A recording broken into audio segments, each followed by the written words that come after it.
Damos gracias al Señor por todas las cosas que el Señor hace. Gracias por su mano preciosa y por permitirnos estar una vez más acá con todos ustedes. Estamos en el libro ¿recuerdan por lo menos el libro en que estamos, muchachos? Bien, muy bien. Estamos en el libro de Segunda de Corintios, capítulo 1. ¿Recuerdan en qué versículo vamos? Lo pueden escribir ahí por el chat para tenerlo claro. Muy bien.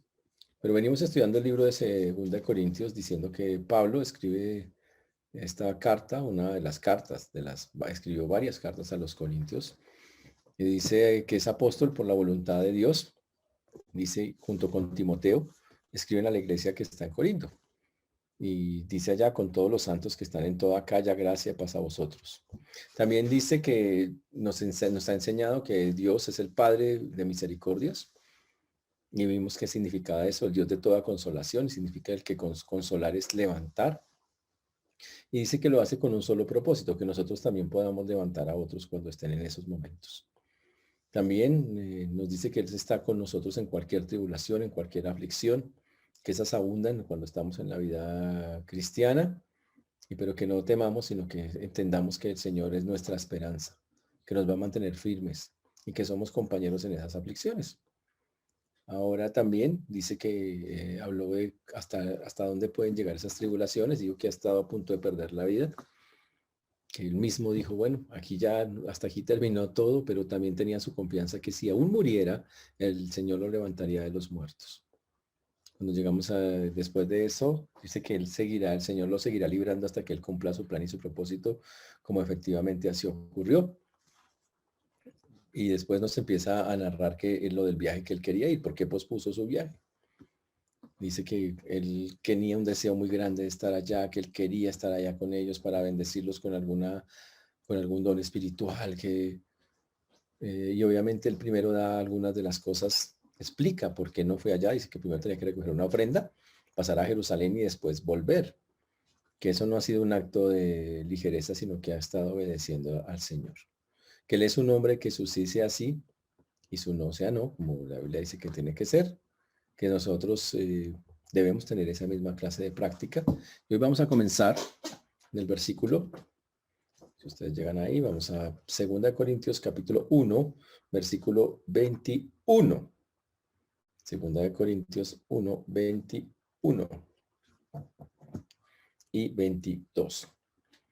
Número 21 nos dice, y el que nos confirma con vosotros en Cristo y el que nos ungió es Dios, el cual también nos ha sellado y nos ha dado las arras del Espíritu en nuestros corazones. Ahí vamos a comenzar el día de hoy, vamos a orar para hacerlo. Señor Dios, te damos gracias por este tiempo, por todo lo que tú haces, Señor. Muchísimas gracias. A ti la gloria, la honra, la alabanza damos, Señor, en este día. Pedimos que obres como solo tú y nadie más que tú, Señor, lo puede hacer. Gracias, Señor, por mis hermanos que están hoy aquí, que por tu infinita misericordia has permitido que hoy nos acompañen. Te rogamos y te pedimos un corazón dispuesto, un corazón listo para recibir tu palabra. Disponnos, Señor, un corazón humilde, Señor, para también poder hablarlo y para hablar las verdades con precisión, Señor, como seguro es tu deseo. Por eso hoy colocamos este tiempo en tus preciosas manos, pidiendo misericordia para todos los que nos escuchan y para tu siervo quien habla en Cristo Jesús. Amén y amén. Y Pablo nos ha venido hablando entonces de que él es alguien confiable, que si no ha podido ir no es porque él no sea alguien de confianza, al contrario, y él da razones por las cuales él es confiable. Y para Pablo demostrar eso, entonces ahora nos va a decir 4 cosas en las cuales él se basa para decir, oiga, yo soy una persona confiable, una persona que ustedes pueden contar con ella. Y Pablo dice, son 4 cosas que Dios ha hecho en mi vida. Ahora, pero si las hizo en la vida de Pablo, significa que también las puede hacer en sus propias, y lo ha hecho en las vidas de nosotros. Eso es lo que significa eso. Y eso es a lo que nos vamos a referir en este momento. Y él dice, y el que nos confirma con vosotros en Cristo, y el que nos ungió es Dios, el cual también nos ha sellado y nos ha dado las arras del Espíritu. Lo que Pablo quiere afirmar que él es una persona íntegra y auténtica, que es un mensajero genuino de Dios. Y que lo que él dice no está basado en lo que él piensa, sino en cosas que Dios ha hecho en su vida. Que repito, se las ha hecho a usted también. Y aquí él nombra 4 cosas, lo dice con 4 verbos que Dios ha hecho en su vida. Y él comienza diciendo, y el que nos confirma con vosotros en Cristo. La primera es que Dios confirma a Pablo, o sea, Dios confirma a los creyentes en Cristo. ¿Qué es confirmar? Que les da seguridad de que son salvos. Y ahí viene un punto para nosotros. ¿Está usted seguro de su salvación? ¿O usted de los que piensan, yo no sé, es que con eso que hice ayer, quién sabe si yo alcance a clasificar, es que esa vaina fue complicada, yo no quería hacer eso, pero... La Biblia dice que en el momento que uno recibe a Cristo, queda confirmado en Cristo. Y significa que queda metido dentro del Señor, guardado por Él para cualquier cosa. Cuando empezamos a mirar en la Biblia cómo el Señor afirma eso, el Señor dice que si alguno está en Cristo, nueva criatura es, las cosas viejas pasaron, todas son hechas nuevas. Ahí comienza eso. Pero después Él empieza a decir cosas muy puntuales. Dice, ahora pues no hay ninguna condenación para los que están en Cristo Jesús, los que no andan conforme a la carne, sino conforme al Espíritu. ¿Qué condenación hay para el creyente? Ninguna. Pablo dice, mire, yo quiero decirles que el Señor me confirmó a mí. Eso significa que Dios no tiene ninguna queja sobre mí. Y efectivamente así es. Y obviamente sobre ningún creyente. Cuando una persona recibe a Cristo, aunque todavía tiene un montón de cosas, la Biblia dice que Jesús asume todo lo que la persona hace. Y por lo tanto no hay ninguna condenación para los que están. No hay ningún pago, ninguna culpa. Hay personas que dedican y dicen, es que Dios me está cobrando. No, si Dios le cobrara a usted, de verdad estaría quemado, huele a azufre, alguna vaina así. Pero que la Biblia dice, no hay ninguna condenación para los que están en Cristo Jesús. Entonces, la primera cosa que Pablo quiere afirmar es, yo soy alguien que fue confirmado directamente por el Señor. ¿Qué significa eso? Que Dios hizo cosas únicas en él. En 1 Corintios 1:30, por ejemplo, 1 Corintios 1:30, si pueden ir allá, muchachos. ¿Sí saben dónde queda 1 Corintios, no? Antes de 2 Corintios. Estamos en segunda, usted se devuelve un poquito, ya llegamos a ver.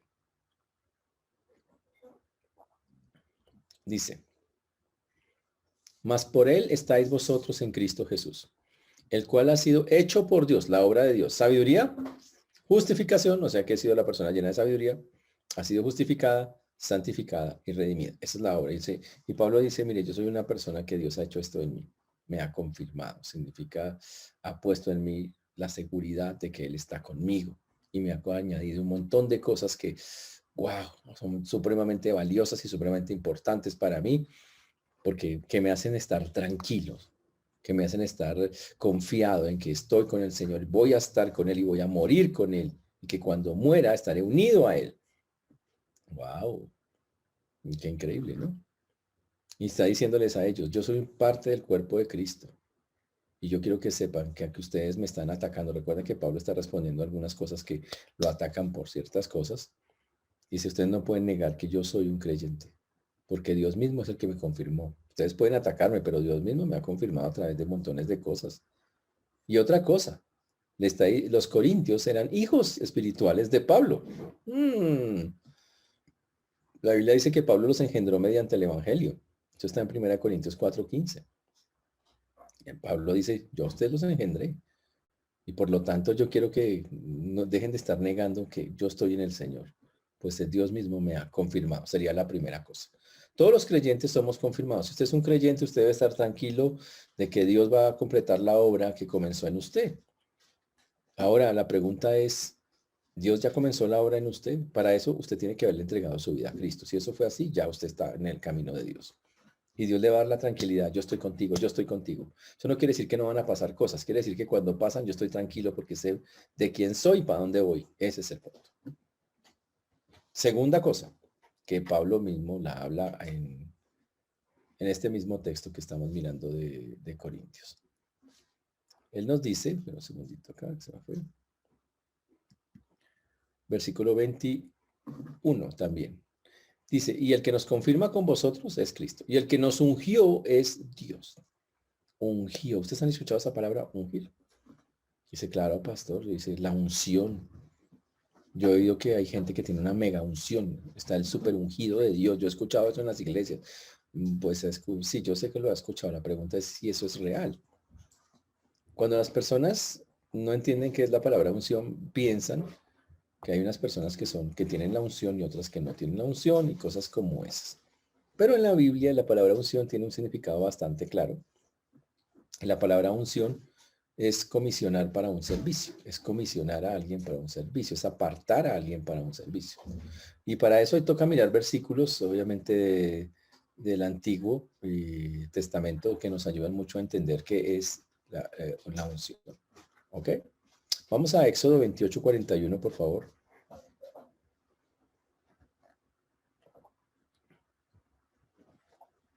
Éxodo 28:41. El Señor estaba separando para el servicio a Aarón y a sus hijos. Y entonces dice, y con ellos vestirás a Aarón y a tu hermano y a sus hijos con él. Está hablándole a Moisés. Y los ungirás y los consagrarás y santificarás para que sean mis sacerdotes. La palabra unción en la Biblia entonces es coger a alguien y decir, tú eres apartado para servir a Dios. Y entonces Dios coge a la persona y la aparta para su servicio. Y para hacerlo, los ungía simbólicamente. ¿Cómo los ungían en esa época? En esa época cogían un poco de, cogían un cuerno, lo llenaban de aceite.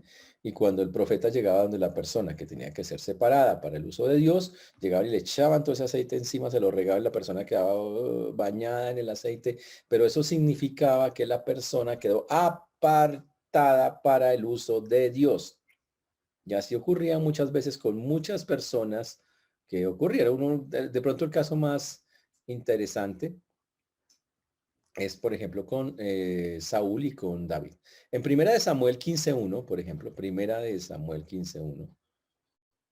Ahora Dios manda al profeta Samuel que busque un rey. Le dice, ese llama a Saúl. Hágame el favor y me lo aparta. Entonces, para apartar lo que tocaba hacerlo, ungirlo. Entonces dice en Primera de Samuel 15:1, después Samuel dijo a Saúl, Jehová me envió a que te ungiese por rey sobre su pueblo Israel. Y entonces le empieza a hablar y dice que entonces Saúl convocó al pueblo y finalmente ungieron a este hombre. Qué chévere, ¿no? Qué chévere el asunto.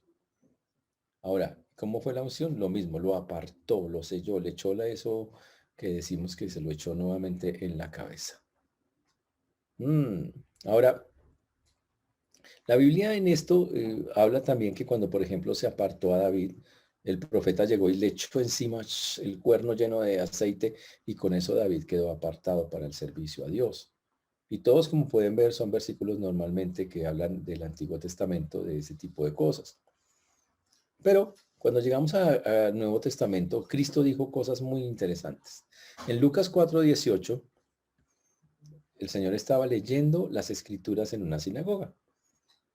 Y dijo, el Espíritu del Señor, ¿están ahí? Es Lucas 4:18.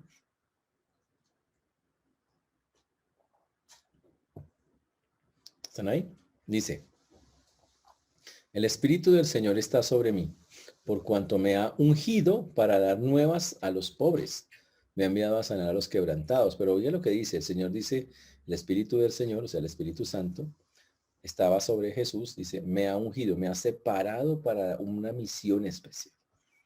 Entonces, en el antiguo, separaba a las personas para que sirvieran a Dios. Con los tiempos de Jesús, el Espíritu mismo separó a Jesús para que fuera a los pobres, para que pregonara a los cautivos, para que sacara a los oprimidos, para predicar el año agradable al Señor, es lo que dice el texto. O sea, también lo apartó para un servicio específico. Pero la unción no se queda ahí. La Biblia habla de ella más adelante. Y nos dice, y nos habla a nosotros literalmente de que Primera de Juan 1:20, vamos a Primera de Juan 2:20, perdón, 2:20. Dice, pero vosotros tenéis la unción del Santo, versículo, y conocéis todas las cosas, Primera de Juan 2:20. Y Primera de Juan 2:27 dice, pero la unción que vosotros recibisteis de él permanece en vosotros, y no tenéis necesidad de que nadie os enseñe, así como la unción misma os enseña todas las cosas y es verdadera, y no es mentira. Según ella os ha enseñado, permaneced en ella. Y habla de la unción, y dice que vosotros tenéis la unción del Santo. ¿Quiénes? Todos. Ahora quiero decirles esto porque es verdad. Todos nosotros tenemos la unción. Y entonces, yo sé, hay una pregunta ahí que ustedes dicen, pero luego la unción no es como un poder, no es como que, uff, si una persona es muy ungida, tiene más poder que otra. A ver, eso es lo que el mundo se inventó, el mundo es pseudo cristiano. Se inventó el ungido, el mega ungido, el super requete ungido y vainas de esas. Pero la Biblia no tiene nada de eso. La Biblia dice, todos nosotros somos ungidos. ¿Qué significa eso? Que dice que vosotros mismos, que nosotros mismos tenemos es ya esa unción en nosotros. Uy, que tenemos la unción del Santo. ¿Qué significa? Que nosotros hemos, ojo, a través del Espíritu Santo, el Señor un día nos cogió y cuando lo recibimos nos separó para ser usados para Él. Usted ya es una persona ungida. Ojalá entienda eso en su vida. ¿Qué significa? Significa que usted ya no puede vivir para hacer lo que a usted se le dé, sino que hay que vivir para el propósito para el cual Dios lo ungió, lo separó. ¿Ya sabe usted cuál es el propósito para su vida? ¿Ya la tiene clara? Porque nosotros todos tenemos la unción del Santo, todos fuimos separados para Dios cuando entregamos la vida a Cristo. La pregunta es, ¿usted ya sabe para qué? Ahora dice que la unción misma nos enseñará todas las cosas. Ahora, cuando Dios nos separa, también nos dice cómo vamos a saber para dónde vamos. Y dice que es a través del Espíritu Santo, que es la unción misma. Nos va a enseñar por dónde caminar, por dónde andar. Específicamente eso. Entonces, si usted dice, yo todavía no sé, yo soy un creyente, pero todavía no sé para qué me quiere el Señor, yo quiero que sepan que todo creyente está destinado a algo, está ungido para algo, separado para algo. Pregúntele. Eso cumple el plan de su vida. Ahora, mientras usted haga otra cosa diferente, pues algunas cosas le saldrán, otras no, pero la verdad, solo se puede tener paz y tranquilidad cuando caminamos en el propósito para el cual Dios nos hizo. Ese es el punto principal. Y por eso dice, vosotros tenéis la unción del Santo. Entonces, la próxima vez, ahora, que quede claro, ¿cómo se hace? ¿Cómo fuimos separados nosotros? En el Antiguo Testamento, el tipo con el cuerno llegaba y separaba a la persona y le decía, listo, ya que usted quedó untado, usted ya sabe que usted es separado para mí. En el Nuevo Testamento ya no se usa el cuerno con el aceite. Ahora se usa algo que simboliza el aceite, el Espíritu Santo. ¿Y sabe qué pasa? Cuando viene la vida, cuando llega Jesús a su vida, llega el Espíritu Santo y el Espíritu Santo dice, ¡pum!, apartado. Ahora tú eres apartado para Cristo, para servirlo, no para hacer tu vida como tú quieras. Ya lo estás haciendo. Entonces Pablo dijo, yo soy alguien que está confirmado, yo soy alguien que está ungido, porque él quería que confiaran en él. Y ahora Pablo pasa a la tercera cosa que está también en el mismo texto, que él nos dice. Pablo nos dice, no solo eso, sino que también el que nos ungió es Dios, el cual nos ha sellado. Dice, y la tercera cosa es que Dios nos selló. Selló a los creyentes. Está hablando Pablo de él, pero eso sella a todos. ¿Qué es un sello? Es una marca, una identificación que se coloca para distinguir que se pertenece a alguien. Ese es el sello. ¿Ok? En la Biblia era muy normal usar los sellos. Normalmente estaban en el anillo. El anillo tenía el sello del propietario de las cosas y todo era sellado. Hoy en día todavía se practica que el ganado es sellado, es marcado y ¿cuál es la idea? Esto pertenece a alguien. La Biblia dice que nosotros ya fuimos sellados, que eso ya pasó en nuestras vidas. Uy, dice, pero ¿cuándo? Yo no veo la marca por ningún lado. Es una marca espiritual. Ese es el asunto. Es una marca netamente espiritual. Y eso es algo que Dios ha marcado a los suyos. Uy. Y la Biblia lo dice en varias partes. Por ejemplo, en Efesios 1:13 dice, en Efesios 1:13, en él también vosotros, habiendo oído la palabra de verdad, el evangelio de vuestra salvación, y habiendo creído en él, fuisteis sellados con el Espíritu Santo de la promesa. O sea, la evidencia de que usted tiene el sello puesto es que usted tiene el Espíritu Santo. Ahí está. Y ese es el evangelio, la belleza del evangelio radica en eso. Es más, la Biblia dice también en Efesios 4:30 que no contristemos al Espíritu Santo de Dios, con el cual fuimos sellados para el día de la redención. Y por todos lados Dios dice, ustedes me pertenecen, son míos. Imagínese eso. Por lo tanto, si tenemos un dueño, no podemos vivir como queramos, porque la Biblia dice que yo tengo a alguien a quien darle cuentas. Increíble, ¿no? Ahora, otra frase fuertísima está en 2 Timoteo 2:19, donde el Señor dice que el fundamento de Dios está firme, teniendo este sello. Conoce el Señor a los que son suyos y apártese de iniquidad todo aquel que invoca el nombre de Cristo. Dios sabe quiénes somos porque sabe que nos marcó, ese es el punto.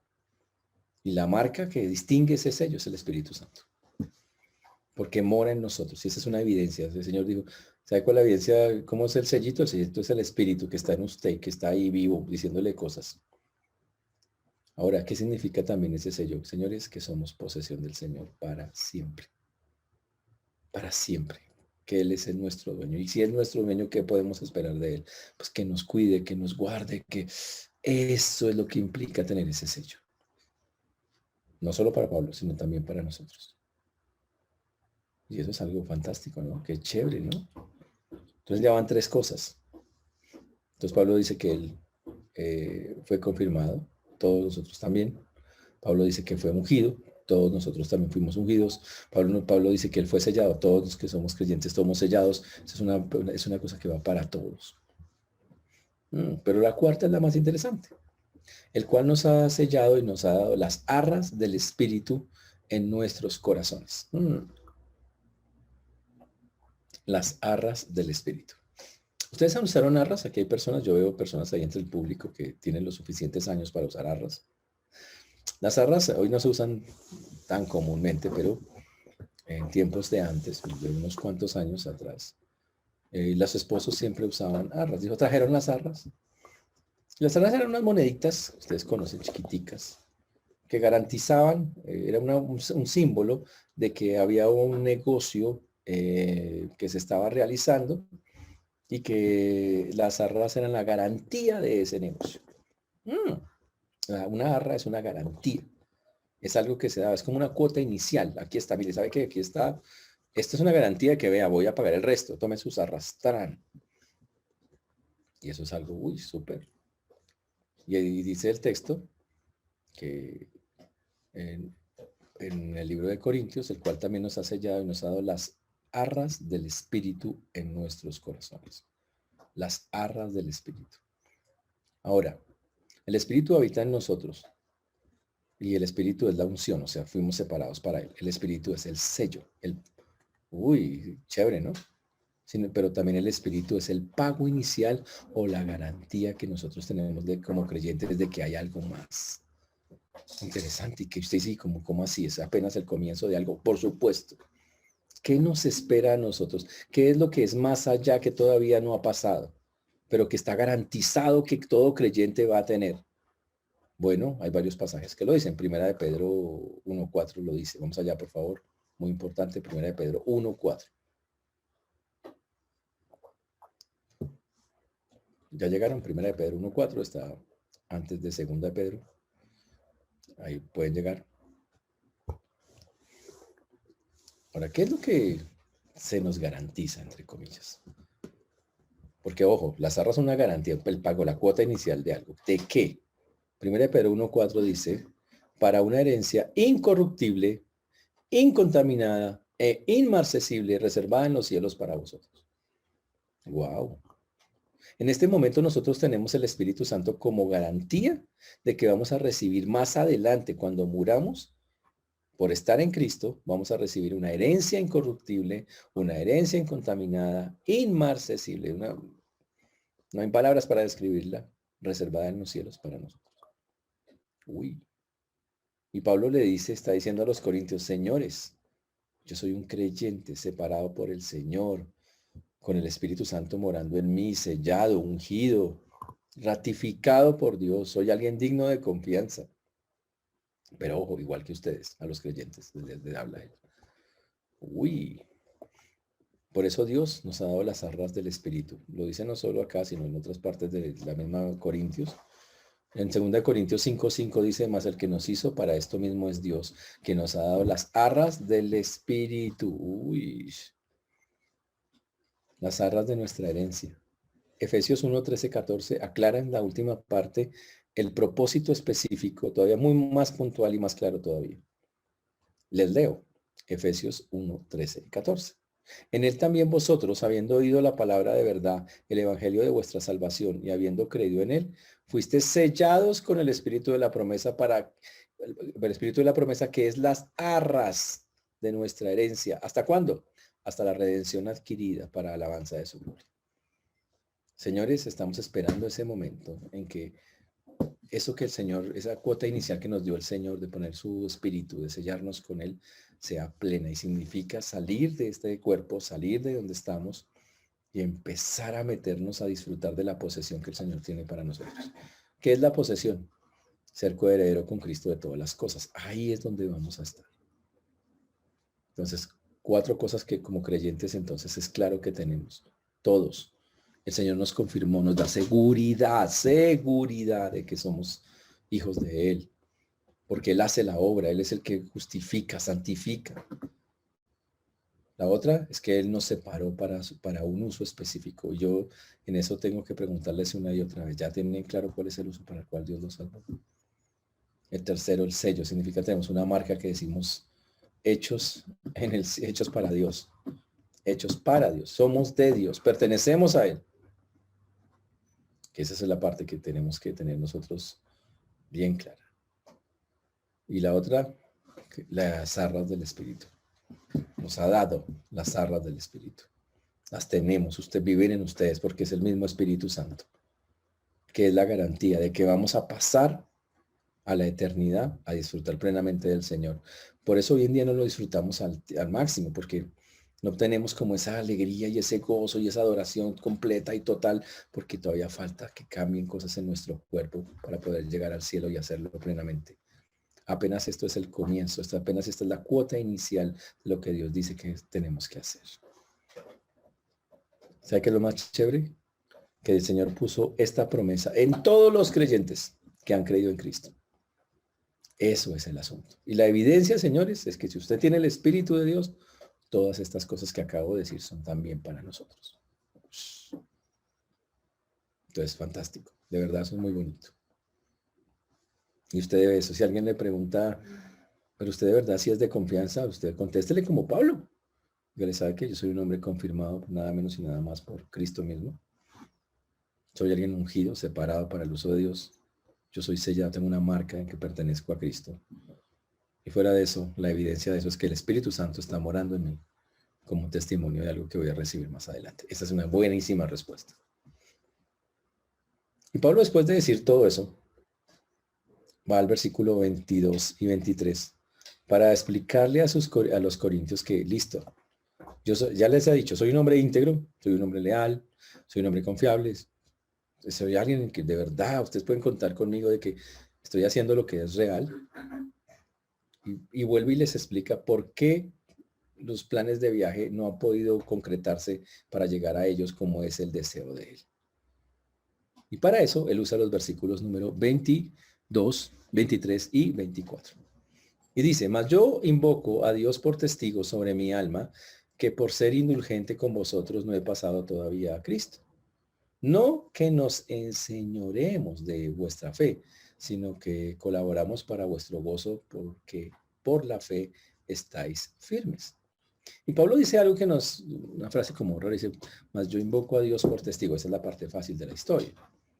Y él lo dice, yo invoco a Dios por testigo sobre mi alma. Y, ¿sabes? Pablo está haciendo un juramento en el nombre de Dios. Dice, ¿sabe qué? Yo pongo a Dios acá en la mitad para decir que lo que les estoy hablando a ustedes es absolutamente cierto. No estoy mintiendo. Y lo que voy a escribir acá, con temor y temblor, lo puede decir Pablo, porque eso es el asunto. Ahora, Pablo no fue a Corinto para ser indulgente con ellos. Ahí dice acá que por ser indulgente con vosotros no he pasado todavía a Corinto. No es por eso. Porque la indulgencia, recuerden que Pablo ya cuando fue en Primera de Corintios, él había ido y había encontrado un poco de cosas y había hecho disciplina. Es como si hubiera usado la vara para que lo tengamos claros. Algunas personas se habían revelado, en Primera de Corintios un montón de gente se había revelado.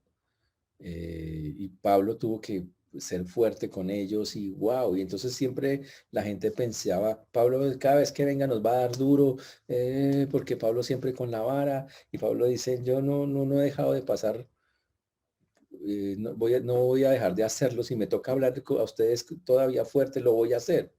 No, ese no ha sido el asunto, porque algunos pensarían, Pablo ya se cansó de darnos vara y de eso. No, Pablo dice, si me toca hacerlo, lo soy. No es por la indulgencia, o sea, no voy a pasar por alto sus faltas. No es la idea, esa no es la razón por la cual no estoy yendo, es lo que él les está diciendo. Ahora, Pablo, antes de llegar allá, está recibiendo informes de lo que está pasando allá en la iglesia. Y Pablo estaba, como lo hizo en Primera de Corintios, dispuesto a atacar cualquier cosa que fuera en contra de la iglesia, que fuera mala. Y por eso Pablo sabía que la idea de ir a Corinto no era agarrarse con los corintios. Ese es el asunto. Y él le explica, ¿sabe qué? Yo no que nos enseñoremos de vuestra fe, sino que colaboremos para vuestro gozo. Uy. Y Pablo sabe qué dice, dice, aunque yo tengo la autoridad, no me voy a enseñorear de ella, no voy a mandar sobre ustedes. Hay personas a veces en las iglesias que se creen los dueños de las almas de las personas y amenazan a las personas. Le dice, si usted se mueve de esta iglesia, la cobertura de chocolate que está sobre su vida se va a derretir y usted va a ser presa fácil de un montón de... Y hoy en día, tristemente, muchas personas juegan a eso todavía, a creerse esos cuentos y esas historias que les dicen. ¿A quién pertenecen las almas? Al Señor. Y la Biblia prohíbe señorearse de las almas. Pablo dice, yo no digo a ustedes, aunque tengo autoridad y puedo mandar, porque él era apóstol y era reconocido. Y él dice, no que nos enseñoremos de vuestra fe. Dice, yo no quiero ir allá usando mi poder y mi prestigio por intenciones egoístas. No, no. Yo realmente quiero que entiendan que si voy allá y no voy a ser indulgente, es lo que está diciéndoles en otras palabras. Si tengo que dar vara, voy a dar vara, pero con una finalidad. Sí voy a disciplinarlos, pero por el gozo de ver la santidad que se produce después de la disciplina. Así de firme estaba Pablo. Dijo, sí, yo sé que la disciplina pues no es causa de gozo, porque lo dice también Hebreos, pero el punto es, Pablo dice, mire, mi deseo más grande es verlos crecer. Y si aún así tengo que disciplinar a los que están allá, a los que están mal, me va a gozar más verlos que por esa disciplina, gozarme que ahora son santos, cambiados y transformados. Uy, súper. Por eso dice, no que nos enseñoremos de vuestra fe, de vuestra fe. Y está diciendo, yo confío en que ustedes son salvos, confío en que están firmes. Yo no tengo la autoridad, no mando sobre ustedes de una manera como si ustedes fueran mis esclavos. Eso es un asunto entre Dios y ustedes, porque así es como funciona. Y es una relación que espero, confío, ustedes estén cultivando. Y por eso él dice, no que nos enseñaríamos de vuestra fe, solo ustedes conocen qué clase de fe tienen. Y aquí viene la aplicación para nosotros. Señores, nosotros no podemos mandar sobre sus vidas, pero usted sí sabe qué clase de relación tiene con Dios. Y la pregunta ¿es una relación que lo glorifica, que lo exalta? Porque lo mismo, nosotros podemos decir lo mismo que dice Pablo, nosotros no nos vamos a enseñorear de su fe, es que usted tiene que ser, no, eso es una cosa entre usted y Dios. Y esperamos, yo espero de todo corazón que la tengan clara, muy clara. Y por eso dice acá, colaboramos para vuestro gozo, porque por la fe estáis firmes. Y dice, y Pablo le está hablando, ustedes son creyentes, pero voy a ir allá. Y ojo, ojo, y te voy a ser indulgente. Si tengo que castigar, castigar, pero me va a gozar más verlos cambiados. Uy, qué interesante. Y eso surge una pregunta para nosotros, como cristianos. ¿Cómo toma usted cuando usted es exhortado por la palabra de Dios o a través de la predicación o a través de la Biblia misma? Pablo dice, yo voy a hablar, tengo que hablar. Y esa es la otra cosa.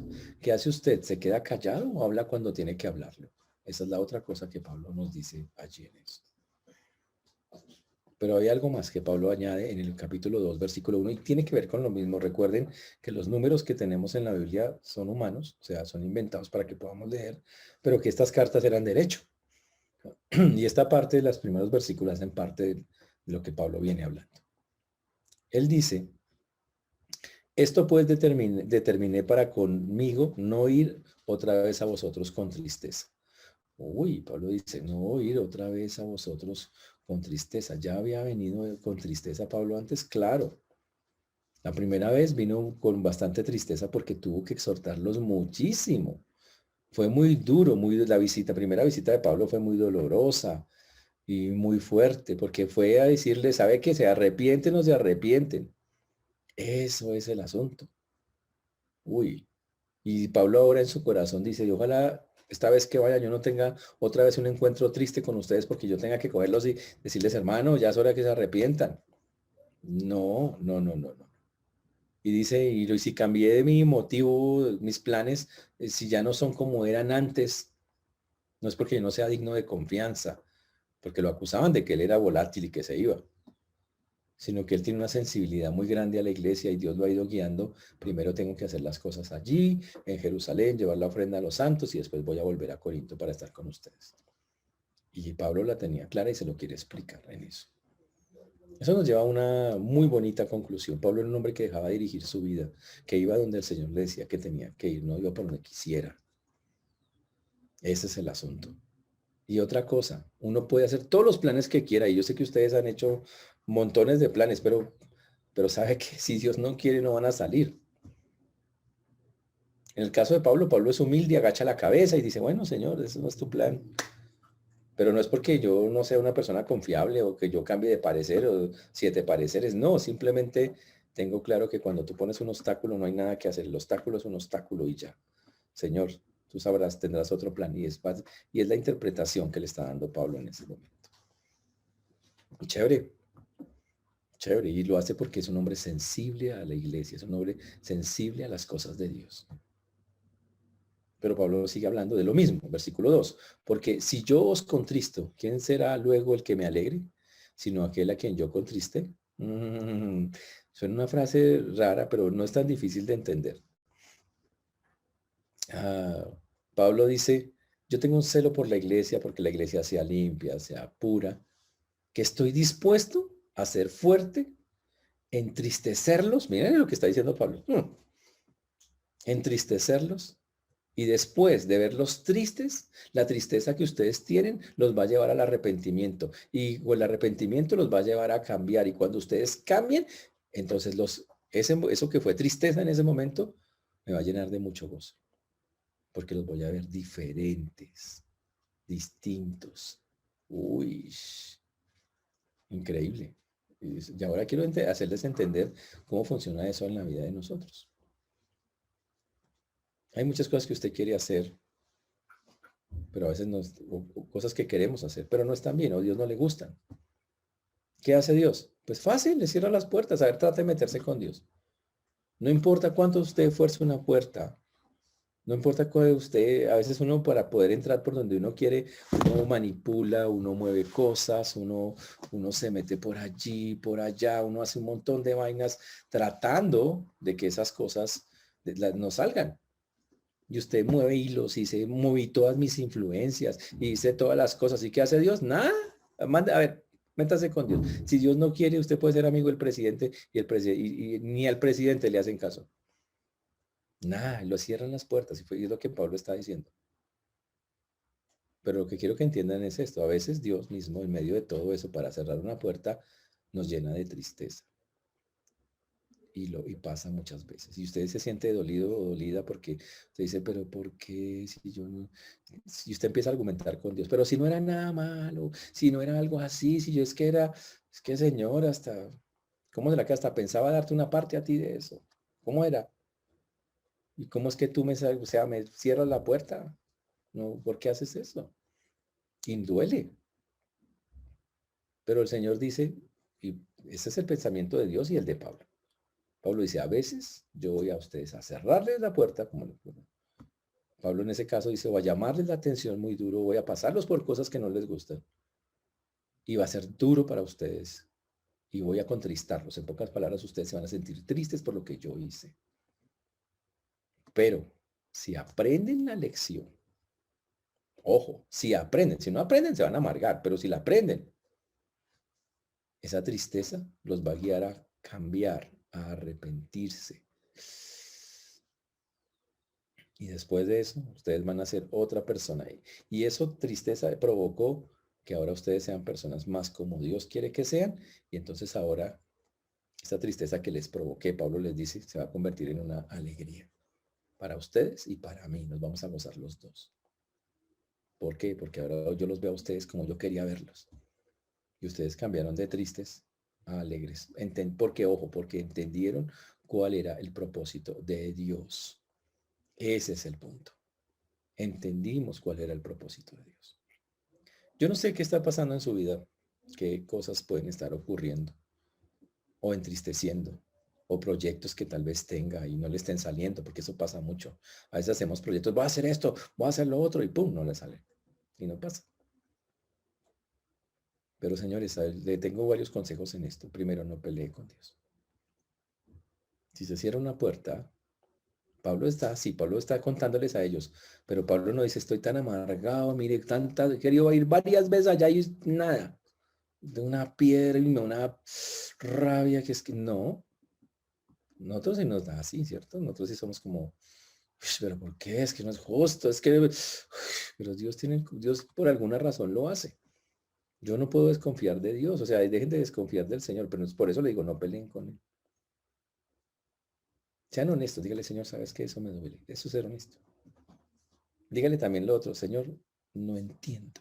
Eso también es honesto, porque a veces no entendemos la razón. Pero también dígale, pero confío en que tienes un mejor plan. Eso es verdad. También dígale, esto duele. O sea, puedo llorar, y por supuesto que puede llorar, obvio. Llore.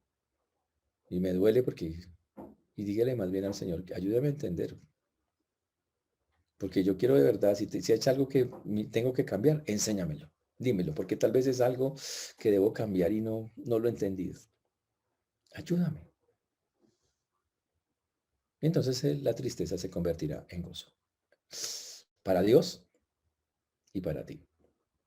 Eso es como la Biblia lo señala en este punto. Y Pablo lo está diciendo con esta historia que nos está contando. Ah, y por eso dice, yo no quiero llegar otra vez a pelear con ustedes, a exhortarlos. No quisiera eso. Pablo no desea eso. Dice, pero si lo tengo que hacer, lo voy a hacer. No voy a dejar de hacer lo que Dios me manda, porque ustedes, quiero tener tan lindos ustedes, los quiero de amigos. No.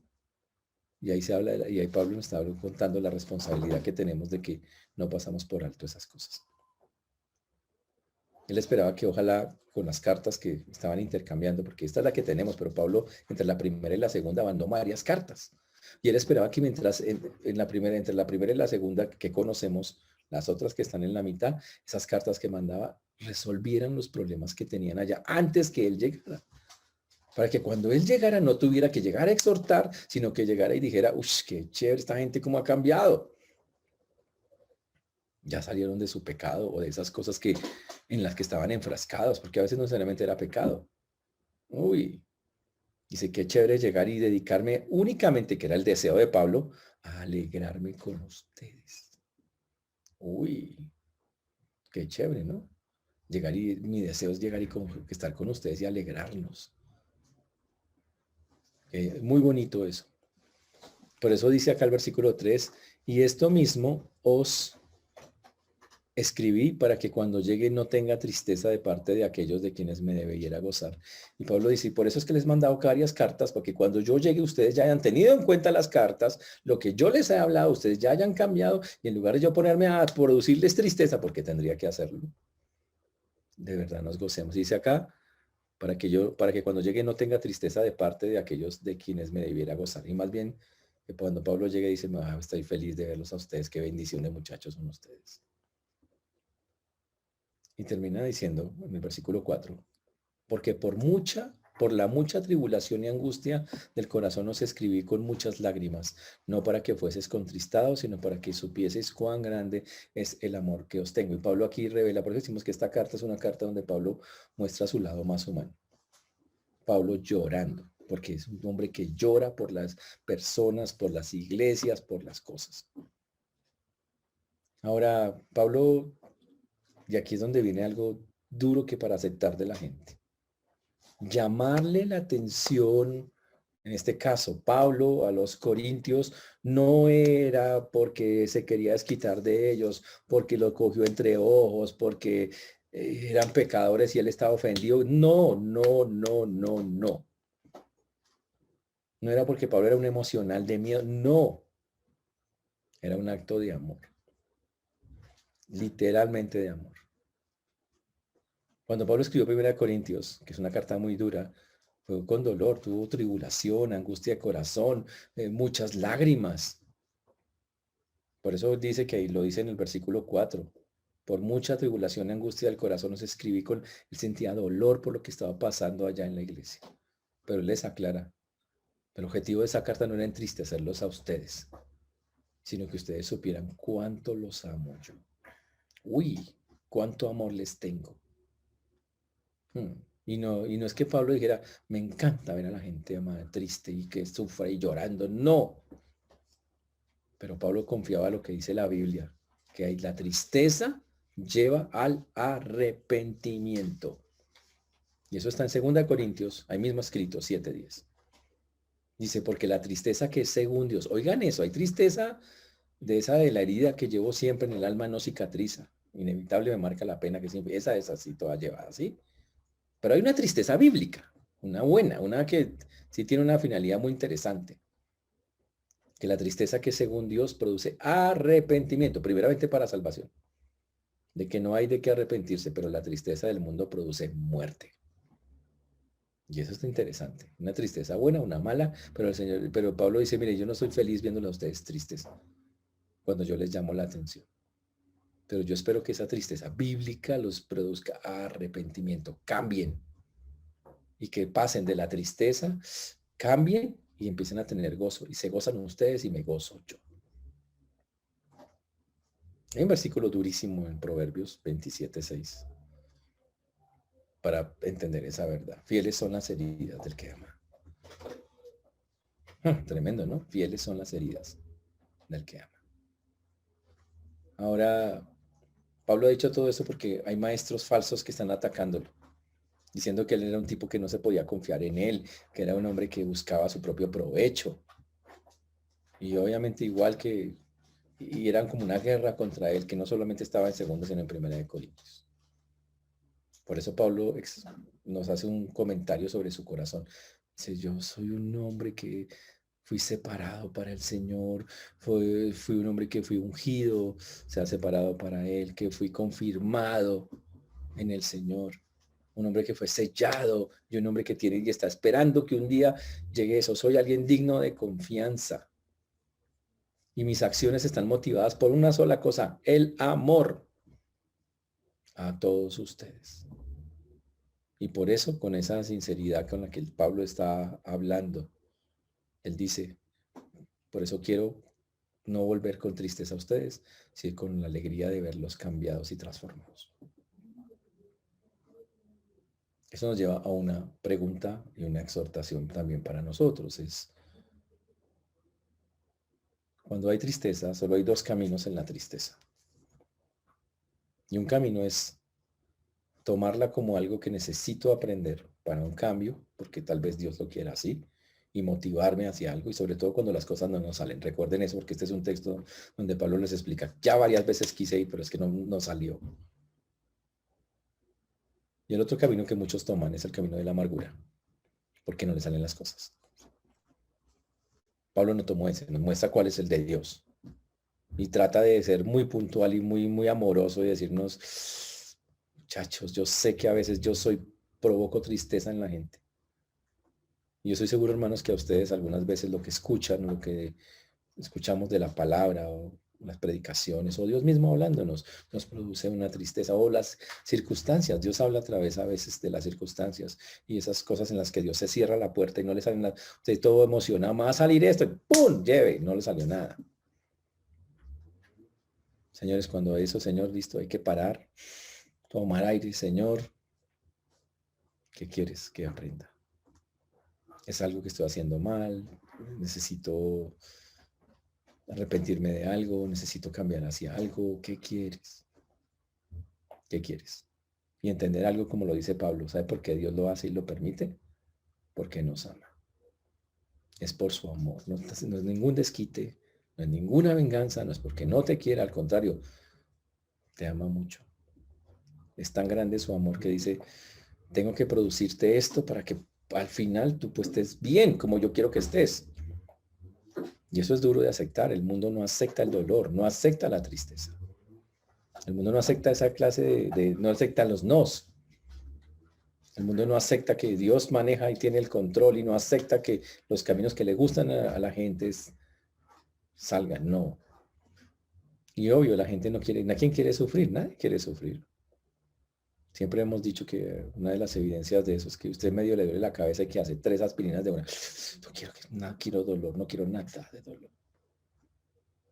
Pero el Señor dice que a veces esas cosas pasan porque y Él provoca tristeza en nuestro corazón. Y ojo, no es que le encante, a Dios le duele y le entristece también. Solo por el propósito de que después, si lo tomamos bien, haya un fruto apacible de justicia, un gozo, y nos gozamos, se goza el Señor, se nos gozamos nosotros. O se goza quien nos habló, o se goza la palabra, pero alguien se goza, el que tiene que gozarse con el Señor. Por eso la invitación en el día de hoy, señores, es muy, muy, muy importante. Tremendamente valiosa. No olvide quiénes somos en el Señor. Somos personas que seguras, confirmadas en Cristo, ungidas, o sea, separadas para Dios. Encuentre cuál es para qué. Sellada significa usted pertenece a Dios, no puede hacer lo que quiera, ni pensar como quiera. Es que yo creo, es que yo... No, no, no. Tienes un dueño. ¿Qué dice tu dueño? Recuerde que también fuimos personas que el Señor nos dio las arras, que ya tenemos la cuota inicial de lo que va a ser nuestra vida futura. La garantía, y la garantía es que tenemos el Espíritu. Pero que a pesar de que tenemos esas cosas, a veces Dios va a afligir el corazón. Nos va a producir, porque aquí literalmente va a producir tristeza. No porque quiera desquitarse de nosotros, sino por el gran amor que nos tiene, para que a través de ella nosotros cambiemos, nos moldeemos. Y al final nos gocemos de lo que Dios ha hecho, porque nos tendrá donde nos quiere tener realmente. Pero es por amor. Entonces la próxima vez que nos pase, porque eso pasa seguido en la vida, o sea, no pasa una vez, pasa muchas veces. La verdad es que alguien una puerta se cierre, porque va a cerrarse. Dígale, Señor, gracias. Seguro me duele, me entristece, me hace llorar, hágale. Así como dice consentimiento. Pero entiendo que lo haces por amor a mí, porque tú me tienes en tu mano. ¿Cómo? Y seguro tendrás un mejor plan, aunque yo no lo entienda en este instante. Seguro lo tendrás. Gracias, Señor. Así es como funciona. Por eso hoy vamos a terminar en oración dándole gracias al Señor por esas cosas que no han salido. Y diciéndole, y me cuesta a veces entenderlo, perdóname, porque seguro nos cuesta eso es, entender esa verdad de Dios de que cuando en mi mente mi superpensamiento me dice que esto es lo mejor que me puede pasar en la vida, eso es muy complejo. Pero señores, estamos para confiar en el Señor, no para cuestionar lo que Él hace. Así que confiemos. Por eso hoy vamos a orar, diciéndole al Señor, gracias por eso. Sí, espero que su corazón te dice, pero es que usted dice, pastor, es que no quiero ser hipócrita, es que no me saldría, o sea, me saldría así como con rabia. Gracias por esas cosas que... Alto. A ver.